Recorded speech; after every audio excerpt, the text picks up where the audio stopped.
بسم اللہ الرحمن الرحیم۔ ناظرین، روزانہ ایک سیب کھا لو، ڈاکٹر کے پاس جانے کی ضرورت نہیں پڑے گی۔ روزانہ 5 بادام کھانے سے ساری زندگی کینسر سے بچے رہو گی۔ روزانہ ایک لیمو استعمال کریں، موٹاپا قریب نہیں آئے گا۔ روزانہ 1 گلاس دودھ پینے سے ہڈیوں کی کمزوری دور ہوگی۔ نبی اکرم صلی اللہ علیہ وسلم نے فرمایا، ایک دوسرے کو تحفہ دیا کرو، اس سے آپس میں محبت بڑھے گی۔ روزانہ 8 گلاس پانی پی لو، سکن کا کوئی مسئلہ نہیں ہوگا۔ روزانہ 4 کھجوریں استعمال کریں، مردانہ طاقت کا خزانہ ہے۔ 5 وقت کی نماز ٹینشن سے محفوظ رہنے کا آسان علاج ہے۔ ناظرین، غزوہ خندق کو غزوہ احزاب بھی کہا جاتا ہے۔ اس جنگ میں قریش پورے عرب کو مسلمانوں کے خلاف جمع کر کے لے آئے تھے۔ اللہ کے رسول صلی اللہ علیہ وسلم نے خندق کھود دی۔ کفار نے کئی دن تک مدینہ کا محاصرہ کیے ہوئے تھا۔ ایک رات شدید سردی تھی، ہوا بھی تند و تیز اور رات بڑی تاریک تھی۔ اللہ کے رسول صلی اللہ علیہ وسلم نے چاہا کہ انہیں معلوم ہو کہ اس وقت دشمن کیا پلاننگ کر رہا ہے، وہ کیا سوچ رہے ہیں، ان کے مستقبل کے ارادے کیا ہیں۔ اللہ کے رسول صلی اللہ علیہ وسلم نے صحابہ کرام سے فرمایا، کوئی ہے جو احزاب کی خبر لائے، اور پھر ساتھ ہی فرمائے، اسے اللہ تعالیٰ قیامت کے روز میرا ساتھ نصیب کرے گا۔ رات کا وقت، شدید سردی، دشمن کے پاس جانا، اس کی خبر لانا کوئی آسان بات نہ تھی۔ چونکہ معاملہ اختیاری تھا، اس لیے سارے صحابہ کرام خاموش تھے۔ آپ صلی اللہ علیہ وسلم ترغیب دے رہے تھے، کسی کے لیے واضح حکم نہیں تھا، اس لیے سب لوگ خاموش تھے۔ اللہ کے رسول صلی اللہ علیہ وسلم نے پھر فرمایا، کون ہے جو قریش کی خبر لائے، اسے اللہ تعالیٰ قیامت کے روز میرا ساتھ نصیب کرے گا۔ صحابہ کرام پھر خاموش تھے۔ اللہ کے رسول صلی اللہ علیہ وسلم نے تیسری مرتبہ پھر اپنی بات دہرائی۔ جب سکوت نہیں ٹوٹا تو آپ صلی اللہ علیہ وسلم نے ایک شخصیت کا خود تعین کیا۔ آپ صلی اللہ علیہ وسلم نے فرمایا، حذیفہ، اٹھو، ان لوگوں کی خبر لاؤ، لیکن کوئی ایسی حرکت مت کرنا جس سے وہ میرے خلاف بھڑک اٹھے۔ سیدنا حذیفہ بن یمان رضی اللہ عنہ فرماتے ہیں کہ جب اللہ کے رسول صلی اللہ علیہ وسلم نے مجھے حکم دیا کہ قریش کی خبر لے کر آؤ، تو اب گریز کی کوئی گنجائش نہ رہی۔ میں نے عرض کیا، اللہ کے رسول صلی اللہ علیہ وسلم، میں کہیں پکڑا نہ جاؤں۔ آپ صلی اللہ علیہ وسلم نے ارشاد فرمایا، تم بالکل پکڑے نہیں جاؤ گے۔ اللہ کے رسول صلی اللہ علیہ وسلم اپنی سعادت کے لیے دعا فرمائے کہ اے اللہ، اس کے آگے سے، پیچھے سے، دائیں سے، بائیں سے، اوپر اور نیچے سے حفاظت فرما۔ حذیفہ بن یمان رضی اللہ عنہ کہتے ہیں کہ اس دعا کا مجھ پر یہ اثر ہوا کہ میرا سارا خوف دور ہو گیا، اور میں نے حید شاداب و فرحہ اپنی مہم پر روانہ ہوا۔ کہتے ہیں جب میں دشمن کی طرف روانہ ہوا تو مجھے ایسا محسوس ہو رہا تھا گویا میں گرم حمام میں چل رہا ہوں، یعنی مجھے ذرا بھی سردی نہیں لگ رہی تھی۔ حذیفہ رضی اللہ عنہ باہر کسی رکاوٹ کے دشمن کے لشکر میں پہنچ گئیں۔ ہوا اس قدر تیز تھی کہ اس کے سامنے کوئی چیز ٹھہرتی نہیں تھی۔ تاریکی ایسی چھائی ہوئی تھی کہ کوئی چیز دکھائی نہیں دیتی تھی۔ حذیفہ رضی اللہ عنہ فرماتے ہیں، میں آگے بڑھا، یہاں تک کہ لشکر میں داخل ہو گئے۔ ایک جگہ دیکھا کہ آگ کا لو جل رہا تھا۔ لشکر کا امیر ابو سفیان اپنی کمر کو آگ سے سینک رہا تھا۔ میں بھی اس کے ساتھیوں کے ساتھ لو پر بیٹھ گئی۔ میں نے سنا کہ ابو سفیان اپنے ساتھیوں سے کہہ رہا ہے، اپنے ارد گرد بیٹھے ہوئے لوگوں کو دیکھو کہ وہ کون ہے، کیونکہ ہو سکتا ہے محمد صلی اللہ علیہ وسلم اپنا کوئی جاسوس بھیج رکھا ہو جو ہمارے باتیں سن رہا ہو۔ حذیفہ بن یمان رضی اللہ عنہ نہایت ذہین و فطن اور بروقت فیصلہ کرنے والے تھے۔ وہ کہتے ہیں، میں نے فوراً اپنے ساتھ بیٹھے ہوئے شخص سے پوچھا، من انتا، تم کون ہو؟ اس نے جواب دیا، میں فلاں بن فلاں ہوں۔ میں نے اس سے کہا، خاموش رہو، شکر ہے کہ تم فلاں بن فلاں ہو۔ پھر میں نے ایک اور سے پوچھا، تم کون ہو؟ وہ کہنے لگا، میں فلاں بن فلاں ہوں۔ میں نے اس سے بھی کہا، خاموش رہو۔ اسی طرح میں نے اپنے ارد گرد اور کئی لوگوں سے بھی سوال کی۔ یہ حذیفہ رضی اللہ عنہ کی ذہانت اور فطانت تھی کہ انہوں نے فوراً اپنے ارد گرد کے لوگوں سے پوچھا، تم کون ہو؟ ورنہ اگر ان میں سے کوئی ان سے پوچھ لیتا کہ تم کون ہو تو ممکن تھا ان کے بارے میں دشمن کو معلوم ہو جاتا اور ان کا راز فاش ہو جاتا۔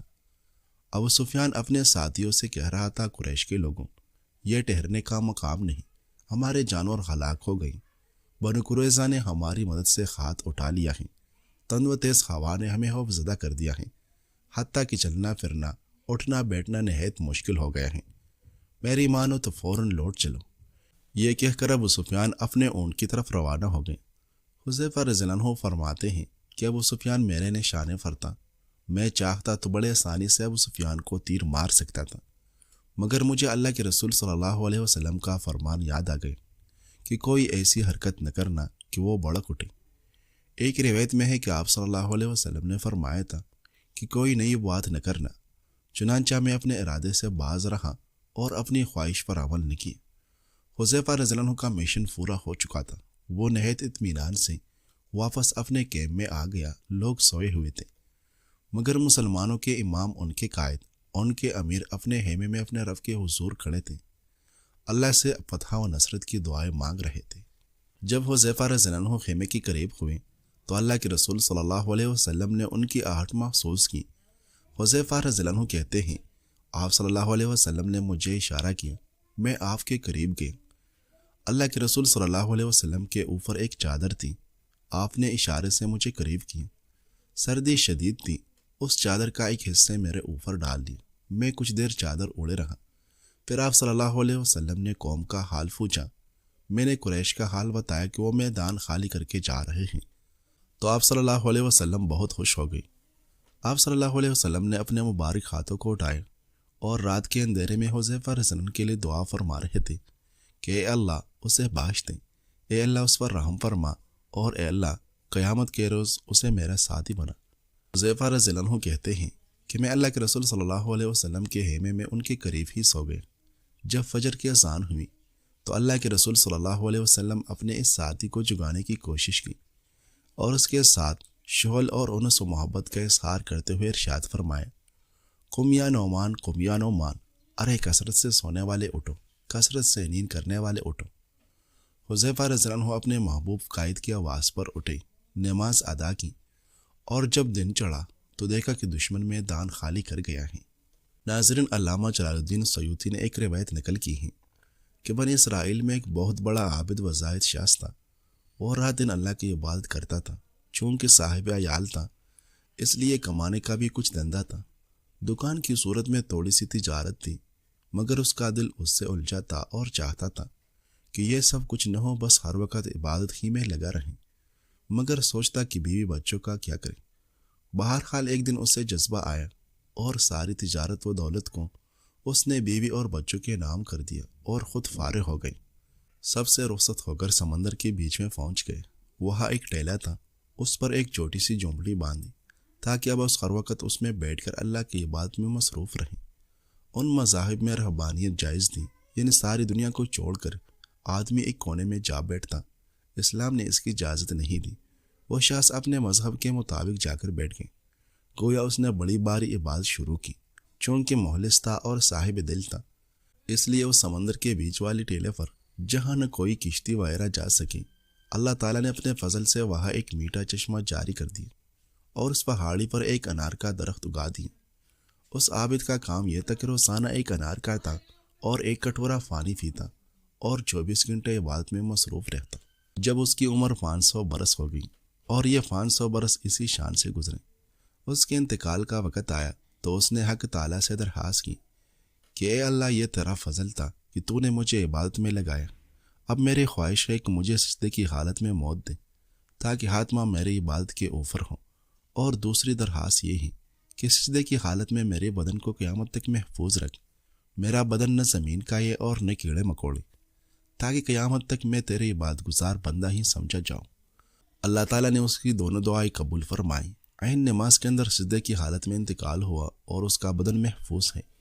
روایت میں ہے کہ اس کا بدن آج تک محفوظ ہے، لیکن اللہ تعالیٰ نے اس ٹیلے کے اوپر بڑے بڑے گنجان درخت ایسے اگا دیے ہیں کہ وہاں تک پہنچنا ہے بتحیث ہے، اس لیے وہاں کوئی نہیں جاتا۔